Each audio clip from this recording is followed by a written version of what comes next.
อยู่อีกหลายมื้อนะคะแต่กลับไปอีกวัดหนึ่งใช่ไหมคะ กลับเมืองไทยนะครับ ที่เลย กลับไปหาจันโจ้นะ อ๋อกลับไปแคลิฟอร์เนีย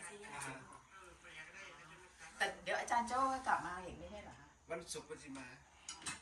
แล้วจะเอานะที่พาไปพันนาพาไปชิคาโกแล้วก็ไปวีคันซินแล้วก็ไปอาคันซอ ลองทัวร์ แผนแบบนั้นแต่ว่าตัวจริงโบฮู